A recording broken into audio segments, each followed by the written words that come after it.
No ha? Hindi po ba sapat ang pera mo para agawin ang mga kayamanan namin? Garalgal kong sabi sa kanya. Hindi lang naman pera ang dahilan kung bakit ginawa ko ang mga iyon. Gusto ko lang naman na maranasan ng daddy mo ang naranasan ng ama ko. Kaya huwag kang mag-alala dahil hindi ko naman pababayaan ang daddy mo. Lalo na sa pagpapagamot niya. Lahat ng pangangailangan niya, ako ang sasagot. Seryoso niyan, sabi na puno ng galit ang kanyang mga mata. Pakiramdam ko na daya kami at naloko ng asawa ko. Kung totoo man ang sinasabi niya. Ano bang kasalanan ni daddy sa'yo para magawa mo sa amin ang ganito? Garalgal kong tanong sa kanya. Malaki, Krisa. Nang dahil sa daddy mo, nawalan ako ng ama. Dahil sa kasakaman niya, nasira ang pamilya ko.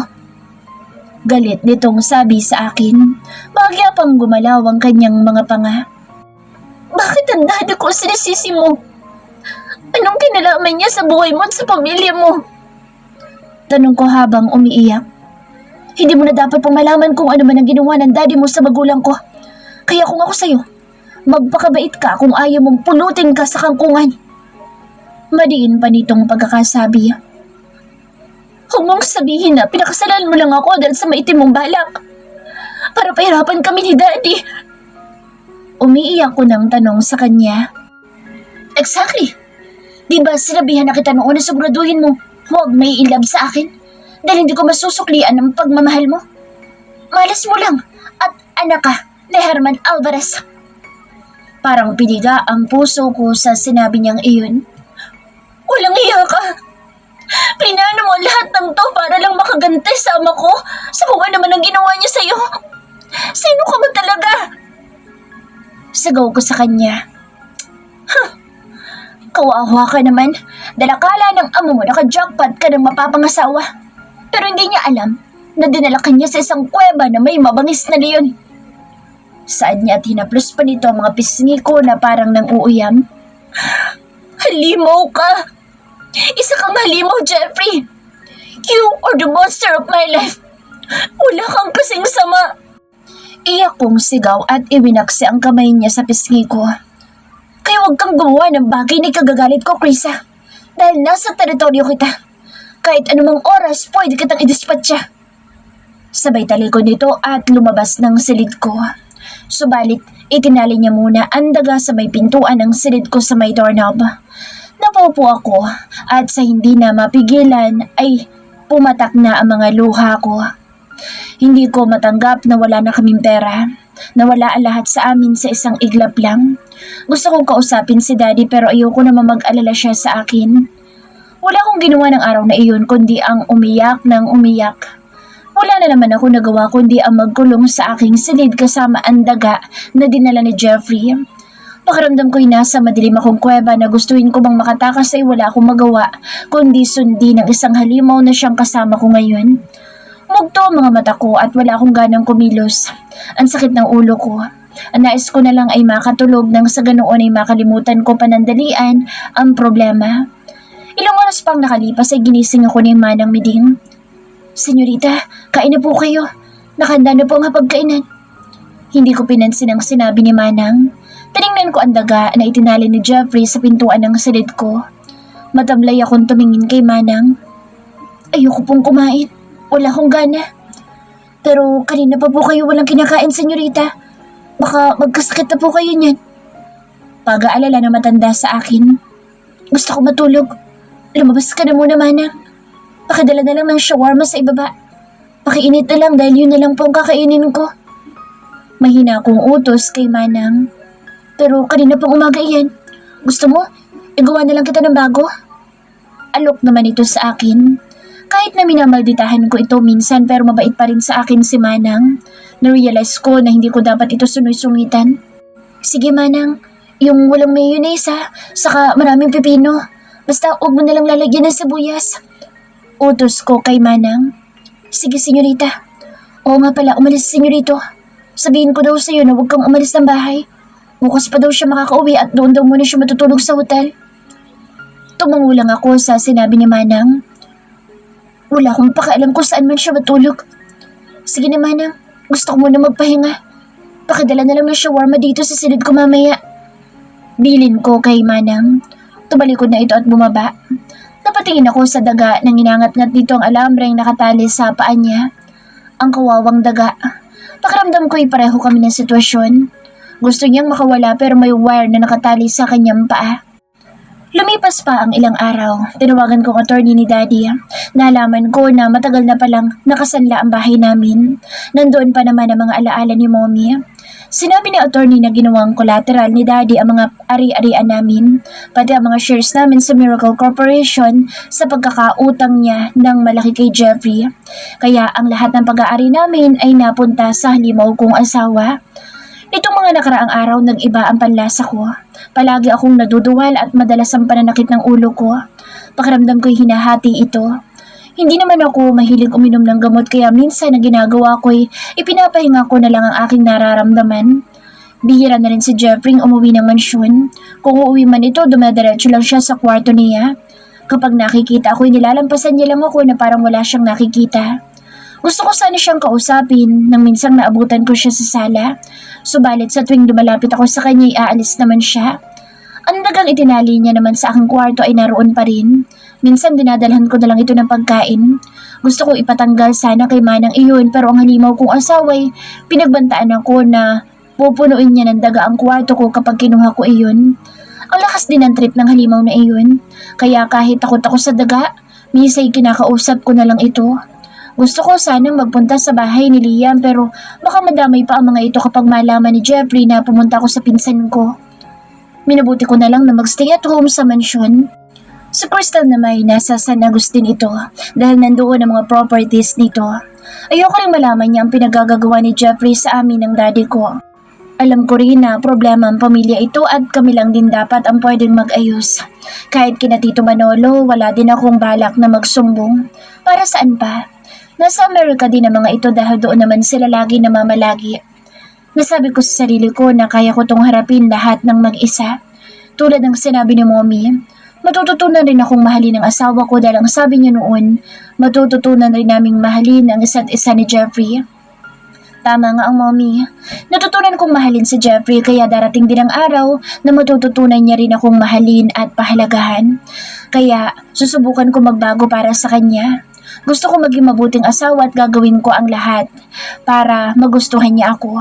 Baka sakaling ibalik niya kung ano man ay kinuha niya sa amin ni Daddy. Ilang linggo pa ang nakalipas, nagpaturo ako kay Manang na magluto, lalo na kung anong paboritong pagkain ni Jeffrey. Sa 3 araw niyang pagtuturo sa akin, nakuha ko na ang tamang timpla. Ang paborito ni Jeffrey ay ang kare-kare, sinigang na isda at bulalo. Sa may mga sarsa naman, ang paborito niya ay adobo at kalderetang kambing. Ang panghimagas dito ay leche plan at ang tamang pagtimpla ng tiniya sa umaga at coffee naman kapag sa hapon. Ang laki ng butin ng pawis ko matapos akong turuan ni Manang sa pagluluto. Pagkatapos ng niluto namin ni Manang, tumungo ako sa aking silid. Nakasanayan ko na rin na may kasamang daga sa loob ng silid, subalit hindi maiwasan na hindi ako kabahan sa daga dahil baka makawala ito at gumapang na lang sa higaan ko. Naupo ako sa aking kama at tinawagan si Jeffrey. Gusto ko magpa-impress sa kanya. Gusto ko sanang magsimula kami sa panibagong yugto ng aming buhay, yung hindi kami nag-aaway. Gusto kong magpapansin sa kanya dahil gusto kong ibigin niya ako. Kabado ako habang nagre-ring ang cellphone niya. Sana'y nasa magandang mood siya. Ilang sandali pa'y sinagot niya na ang tawag ko. Lalong bumilis ang tibok ng aking puso nang marinig ang boses niya sa kabilang linya. What do you want? Masungit niyang tanong sa akin, sa tono kasi ng boses niya. Itatanong ko lang sana kung uuwi ka mamaya. Kung dito ka magdi-dinner? Mahinahon kong tanong. Hindi ko alam. Nandito ako na Sheena. Mamaya ka na tumawag dahil nakikipaglaro pa ako sa mga kambal. Masungit niyang wika sa akin. Storbo. Dinig ko pang sabi niya at pinatayan na ako ng cellphone. Para akong tinadyakan ang puso ko ng kabayo sa narinig ko. Naroon na naman ito sa babae niya. Naiyak na lang akong inilapag sa kama ang cellphone. Ang sakit-sakit sa dibdib na ang asawa mo kasama ang iba. Kaya pala hindi na naman siya umuwi dahil nandoon siya palagi sa babae niya. Ano bang meron sa babaeng iyon na wala sa akin? Anak ba? O ugali? Kung sa ganda, meron naman akong angking ganda. Mas maputi naman ako kaysa sa babaeng iyon. Kung sa katawan, hindi hamak na maganda naman ang katawan ko at virgin pa ako nang kinuha niya ang pagkababae ko. At ang babaeng yun, may anak yun sa pinsan ko. Pero sosyal nga lang ako kaysa sa babaeng iyon. Kung sa pananamit, simple lang ito, magdamit, saka mahinhin kumilos. Ako kasi puro mga sexy ang sinusuot ko. Labas ang cleavage ko, maiksi ang short samantalang ang babaeng yun, t-shirt lang at tokong pero litaw din ang hugis ng maganda niyang katawan. Saka lagi itong nakapusod ng buhok. Yun ba ang gusto ni Jeffrey? Yung simple lang? Naisip ko tuloy na gayahin ang mga kilos ni Sheena. Kung anak naman ang habol ng asawa ko sa babaeng iyon, pwede niya namang kunin ang mga anak niya sa babaeng iyon dahil tatanggapin ko naman ang mga anak niya. Napapraning ako sa kakaisip at gusto kong gayahin ang kilos ng babaeng iyon para magustuhan din ako ni Jeffrey. Hindi ko na malaya na tumutulo na pala mga luha ko. Tumayo na lamang ako sa pinunasan ng aking mga luha. Nagtungo ako sa banyo upang magbabad sa bathtub na may gatas at petals na lumulutang para sa gano'y maibsan ang sama ng aking loob na nararamdaman sa asawa ko. Isang oras akong nanatili sa banyo bago nag-shower. Pagkatapos ko mag-shower, nagagilap ako ng t-shirt sa cabinet pero puro sleeveless sa mga damit ko. Kahit ang dress, walang manggas, saka wala din pala akong tokong. Gusto kong bumili pero wala naman akong pera, saka ang mga damit ng babaeng iyo'y mga mumurahin lang. Samantalang ako'y branded lahat, pati pantulog ko. Nasanay ako sa marangyang buhay kaya hindi ko alam kung saan bumibili ng mumurahing damit. Naisipan ko na lang na magsuot ng pajama na yari sa silk at katarnan nito ang pantulog ko. Pagkatapos ko magbihis ay bumalik ako sa kusina para hanapin si Manang. Subalit wala ito sa kusina. Inikot ko ang buong mansyon para hanapin siya at natagpuan ko ito sa may likuran, nagdadamo. "Oh, bakit ganyan ang suot mo, senyorita? Matutulog ka na ba?" Nagtatakang tanong ni Manang habang nakatingala sa akin. "Hindi po. Hapon pa lang kaya, Manang. Maaga pa para matulog. May itatanong sana ako sa'yo." Malambing na wika ako sa kanya. Huminto siya sa pagdadamo at tumayo. Tinanggal nito ang glove sa kanyang kamay at itinabi pati na ang itak na hawak nito. "Doon tayo sa lilim. Medyo mataas pa kasang araw." Yaya nito tumakbang siya sa may hardin. Sumunod lang ako sa likuran niya. Naupo kami sa bench na nandoon sa hardin. "Ano po bang itatanong mo, senyorita?" Panimulang tanong ni Manang. "Manang, maganda ba ako?" Walang hiya akong tanong. Tumawa naman ang matanda sa tanong ko. "Ano ka ba, senyorita? Hindi mo na dapat itanong yan dahil maganda ka at sexy pa." Papuri niyang wika sa akin. Medyo natuwa naman ako sa sinabi niya. "Manang, ano po bang gusto ni Jeffrey sa isang babae?" Matamis na ngiti ang ginawad niya sa akin. "Ang gusto ni senyorito, mabait at may busilak na puso. Kahit pangit man ang mukha basta mapagmahal sa kapwa at mabuting tao. Yun ang kauna-unahang gusto ni senyorito." "Ganoon ba? Kaya siguro nagustuhan niya si Sheena." Malungkot kong sabi na napapangiwi. Muling ngumiti si Manang sa akin. "Senyorita, wala ka naman dapat na ikinainggit kay Ma'am Sheena. Palagi mo pong tandaan na ikaw ang asawa at ikaw ang pinakasalan. Huwag mo ikumpara ang sarili mo sa iba." Gumaan ang pakiramdam ko sa sinabing yun ni Manang. "Salamat po, Manang. Sorry po sa mga nagawa ko. Yung pagsusungit ko sa inyo dati." Paumanhin ko sa matanda. "Wala yun, senyorita. Gusto ko bang kainin? Parang namumutlak at nangangayayat." Puna ni Manang sa akin. Napansin ni Manang ang pangangayayat ko. Pumayat nga ako dahil nawawalan ako ng ganang kumain. "Wala akong ganang kumain, Manang. Gusto ko ng milk tea na walang tea.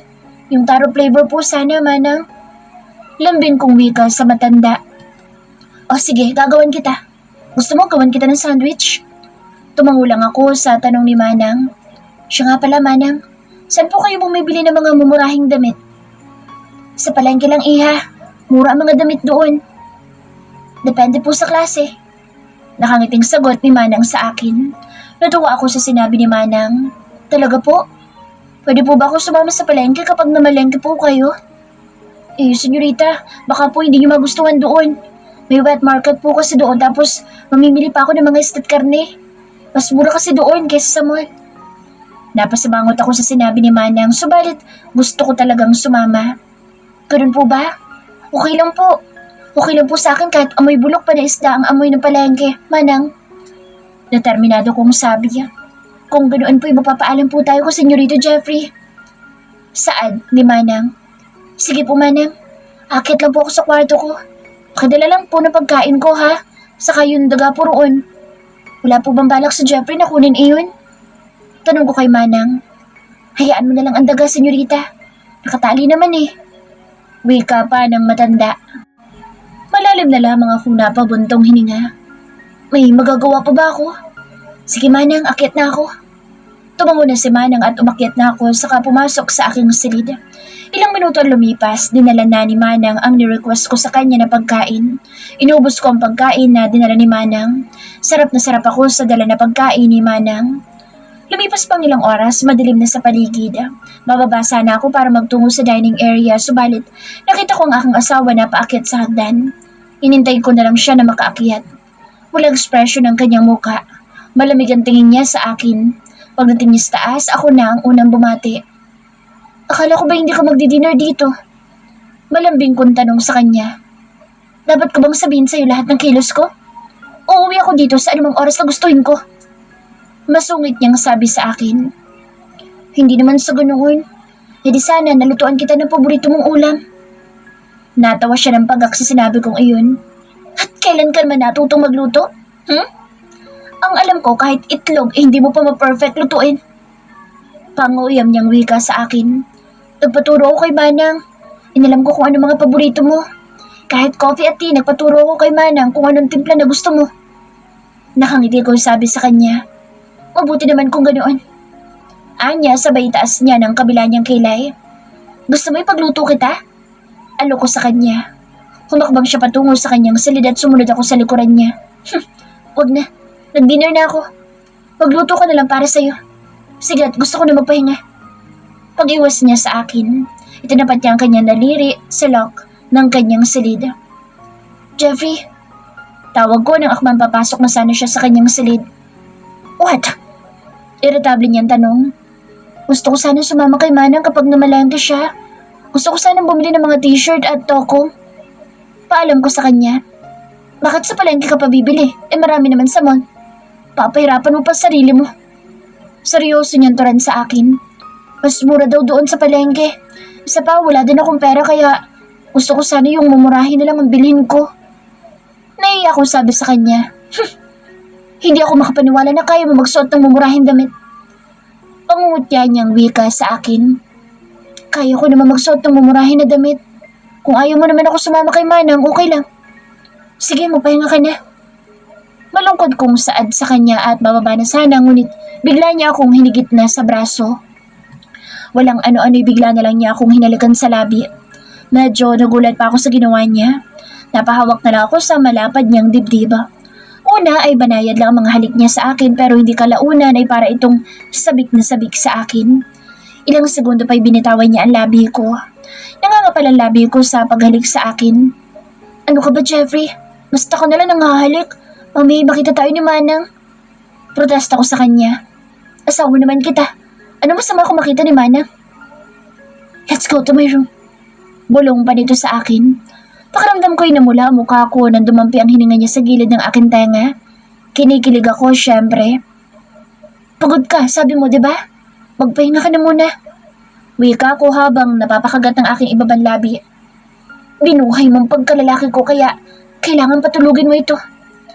Nakangisi niyang wika sabay kindat sa akin. Bigla niya na lang akong binuhat at dinala sa kanyang silid. Dapat tinipa ako sa biglang pagbuhat niya sa akin. Pagpasok namin sa kanyang silid, ibinaba niya na ako at pinaulanan niya ako ng halik mula sa aking pisngi hanggang sa aking talampakan. At yun na nga, inangkin niya ako ng may pananabik. Tinugon ko ang bawat pag-angkin niya sa akin. Sinasabayan ko siya. Hanggang sa pareho naming narating ang sukdula ng kaligayahan. Kasalukuyan kaming nakahiga sa malambot niyang kama habang nakaunan ako sa braso niya. Nakayakap ako sa hubad niyang katawan. Bukas, ipadadala ko ang daddy mo sa ibang bansa. Bigla niyang wika sa akin. Tumingin ako sa kanya. Bakit? Okay naman si daddy sa probinsya, di ba? Nagtataka ko ng tanong. Para mapabilis ang pagaling niya. Maasikaso siya ng gusto roon at may mga expert na doktor sa Amerika. Seryoso niyang sabi habang nilalaro ng mga daliri niya ang aking buhok. Di ba galit ka kay Daddy? Bakit tinutulungan mo siya? Tanong ko sa kanya dahil gusto ko malaman kung anong plano niya. Oo, galit ako sa daddy mo. Pero ama pa rin siya ng asawa ko. So dapat lang natulungan ko pa rin siya. Seryoso niyang sagot sa akin na wala man lang reaksyon ng kanyang mukha. Malalim akong napabuntong hininga at nagunan sa dibdib niya. Jeffrey, bakit ba galit ka kay Daddy? Ano bang kasalanan niyang nagawa sa'yo? Malaki, honey. Pwede, huwag ka na magtanong. Pakiusap niya sa akin. Pero gusto kong malaman kung bakit mo sa kanya kinuha ang Miracle Corporation. Hindi mo ba alam na yun ang pinakamahalagang bagay sa buhay ni Daddy? Hindi mo ba alam na yun ang palagi nilang pinag-aawayan ni Mommy noon? Gusto na kasing pabitawan ni Mommy kay Daddy ang kumpanyang iyon pero ipinaglaban pa rin iyon ni Daddy. Saad ko kay Jeffrey. Huwag na muna natin pag-usapan ng bagay na iyan lalo na't nasa kama tayo. Pag-iwas niya sa usaping iyon, hinila niya ako patungo sa kanyang katawan. Nakadapa na ako sa kanyang katawan. Jeffrey! Maktol kong subay sa kanya. Ayun, ikaw naman na mag-drive. Ilang minuto ako sa itaas ni Jeffrey bago kami sabay na nakarating sa rurok ng kaligayahan. Bagsak akong humiga sa kanyang dibdib. Pareho naming yakap-yakap ang isa't isa. Ipinararamdam ko sa kanya na hindi lang pera ang mahalaga sa akin ngayon kundi siya. Gusto kong iparamdam sa kanya na mahal ko siya upang sa ganooy mahalin niya rin ako. Gusto kong bumuo ng masayang pamilya kasama si Jeffrey. Sadyang napakahiwaga ng pag-ibig dahil kaya nitong magpatawad, kaya nitong magparaya at tanggapin kung anong meron ako ngayon. Naghirap man ako, tanggap ko iyon dahil ang mahalaga kasama ko si Jeffrey. Sa kabila ng lahat, hindi niya pinabayaan si Daddy. Alam ko pa rin sa puso at isip ko na may mabuting puso pa rin ang asawa ko dahil kung wala ay hindi niya tutulungan si Daddy sa pagpapagamot nito. Alam ko kahit anuman ang kasalanan ni Daddy sa kanya, darating ang araw na magkakaayos din silang dalawa. Mapapatawad niya rin ito sa kung anuman ang mga nagawang mali ni Daddy sa kanya. Jeffrey's POV. Nag-uusap kami ng kapatid ko nang tumawag sa akin ng asawa ko. Tinanong ako nito kung sa mansyon ako magdi-dinner pero tinanggihan ko siya at binabaan ng cellphone. Nakikipaglaro ako sa dalawang kambal. Nasa mansyon ako ni Liam ngunit ang kapatid ko lang ang nandoon dahil nasa opisina ang asawa nito. Napansin ni Sheena na kasimangot ako.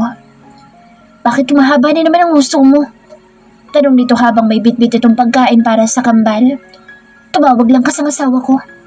Walang gana akong sagot kay Sheena. Kuya Jeffrey, dapat intindihin mo na lang ang asawa mo. Alam kong mahal ka niya. Hindi mo siya dapat na ginaganyan. Payo ng pinakamamahal kong kapatid sa akin. Walang puwang sa akin ang babaeng iyon. Dapat nga magalit ka sa kanya dahil sinaktan ka niya. Wika ako sa kanya. Malalim siyang napabuntong hininga sa sinabi ko sa kanya. Kuya, kaya lang naman niya iyon nagawa dahil mali ang pagkakaunawa niya sa atin. Kahit naman siguro ako, kapag may makita akong babae na kayakap ni Liam, baka mapasugod din ako. Natawa ako ng bahagya sa sinabi niya. Katulad ng pagbato mo sa kanya ng flower vase na makita mong may kahalikan siya? Taas kilay kong tanong sa kanya habang kinukulit-kulit ko na naman ang kambal. Oo, dahil mahal ko ang asawa ko kaya naiintindihan ko ang nararamdaman ni Krisa. Alam ko mahal ka niya kaya ganoon na lang ang pagsiselos niya sa akin. Kapag nalaman niya na magkapatid tayo, sigurado ako na maiintindihan ka niya. Paliwanag ng kapatid ko sa akin. Sweetie, look. Binangga niya lahat ng sakyan ko. Alam mo ba kung magkano ang paayos ko sa mga iyon? Umabot iyon ng mahigit 60 million. Dapat ipamigay ko pa sa bahay ang punan ng perang iyon. Marami pa sana mga bata ang makakapakinabang sa pera na iyon. Naiinis kong sabi sa kapatid ko. Buwan-buwan ka namang namimigay sa mga bata sa ampunan, di ba? Patawarin mo na si Krisa. Umuwi ka mamaya at kausapin mo ang asawa mo. Utos pa nito sa akin. Napabuntong hininga na lamang ako sa sinabi ng aking kapatid. Marahil tama rin siya. Sige, aalis na muna ako at maasakasuhin pa ako. Paalam ko na sa kapatid ko dahil alam ko pipilitin niya pa rin akong umuwi at makipag-ayos kay Krisa. Tugtungo ako sa office at inayos sa mga papeles na dapat kong pirmahan at tinawagan ng therapist ng daddy ni Krisa. Ayon sa therapy, medyo nag-improve ng kalagayan ng ama ng asawa ko. Pero muntik na naman raw ito atakihin sa puso. Kaya ipinahanda ko ang mga gamit nito at sinabihan ko ang katulong nito na si Ate Kimberly na may susundo sa kanila bukas ng umaga. Pupunta sila sa Amerika. Magagaling ang mga doktor doon kaya naisipan ko na doon ipagamot ang ama ng asawa ko. Kahit galit ako kay Herman, ayoko na hanggang doon na lang ang buhay niya at kahit paano'y ama pa rin siya ng asawa ko. Ayoko naman na sabihin nila na pinabayaan ko ang ama ng asawa ko. Sinabihan ko si Ate Kimberly na magtungo sila ng Amerika bukas. Sagot ko lahat ng pangangailangan nila sa ibang bansa. Makalipas ang ilang oras, dinalaw ko naman si Lola. Sermon na naman ang inabot ko dahil hindi ko dalang asawa ko. Gusto niya itong makita at makilala. Doon na muna ako kumain sa hotel bago umuwi sa mansyon. Nang nasa mansyon na ako, nakita ko ang asawa ko na naghihintay sa akin sa itaas ng hagdan. Hindi ko sana ito papansinin dahil hindi pa ako nakakaget over sa ginawa nito sa mga sasakyan ko at sa pagbuhos niya ng milk tea kay Miss Santelian, isa sa may malaking share sa kumpanya ko. Galing ito sa ibang bansa at gusto niya na mag-invest ng pinaplano kong hotel na ipatatayo sa iba't ibang probinsya. Pero hindi ko akalain na nandoon ang asawa ko at nagawa niyang buhusan ng milk tea ang dalaga. Mabuti na lamang at malawak ang pangunawa ni Miss Santelian at hindi na ito nagdemanda sa asawa ko. Pasalamat lang si Krisa dahil ang dagalang ang naging kaparusahan ng ginawa ko sa kanya. Noong araw na hindi ko siya nakita sa silid niya, tiningnan ko sa CCTV sa kwarto niya. Hindi niya alam na may maliit na CCTV sa loob ng silid niya. Nagtataka ako kung saan siya nagtago dahil ang sabi ni Manang ay nasa silid niya lang ito. Nang tiningnan ko sa CCTV, nakita ko ang pagpanik ng asawa ko. Sa halip na magalit ako dito, inaawa ako dahil isinuksok nito ang sarili sa ilalim ng kama. Alam kong natakot siya sa akin at hindi ko alam kung matatawa ako o maiinis sa kanya dahil sa pagtago niya sa ilalim ng kama at nakatulog pa siya roon. Nagpahanap ako ng daga sa mga gwardya at sa mga bodyguards ko. Nang makahanap ng daga, ang isa sa mga tauhan ko ay dinala ko iyon sa silid ni Krisa.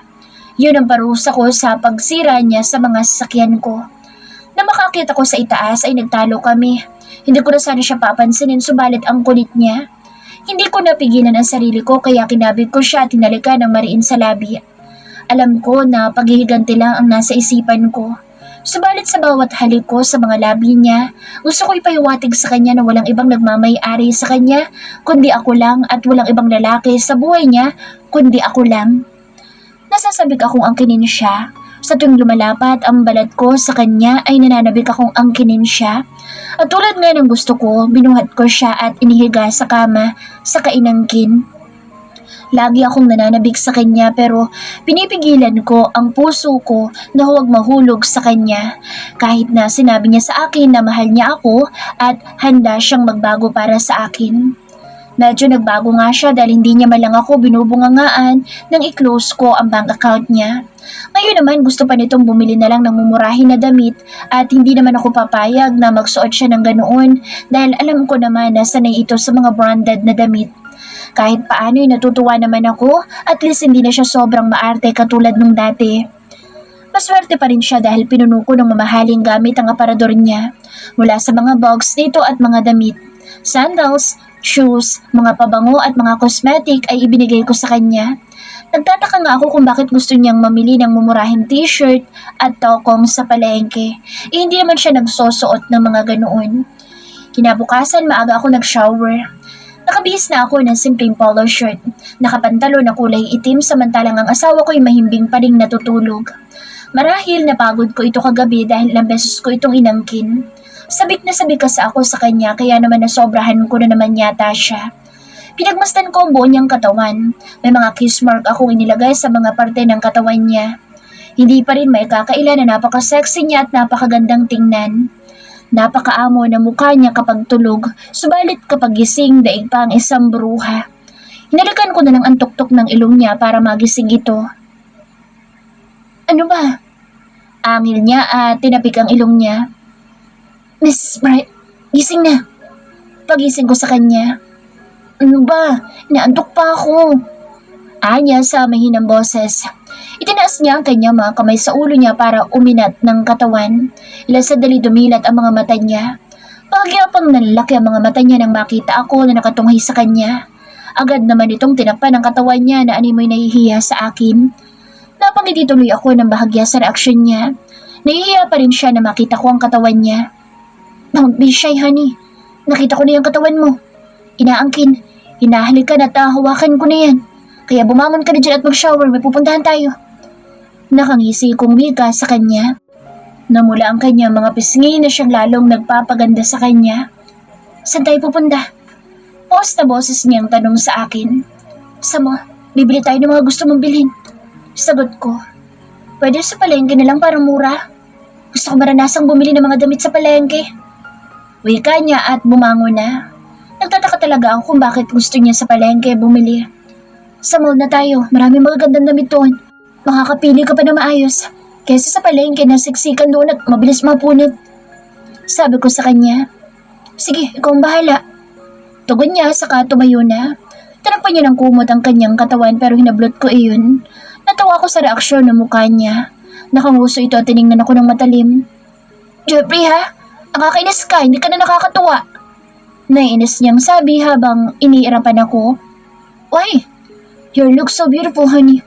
Especially when you're naked. Nakangiti ko sabi sabay kindat sa kanya. Lalo namang namula ang pisngi niya. Bolero? Anya, sabay takbo nito sa banyo. Napapailing na lang ako sa reaksyon niya at sinundan ko na lang siya ng tingin habang patakbo na papunta sa banyo. Ang sexy talaga ng asawa ko. Kumuha ko ng roba sa cabinet ko at inihagis ko iyon sa loob ng banyo.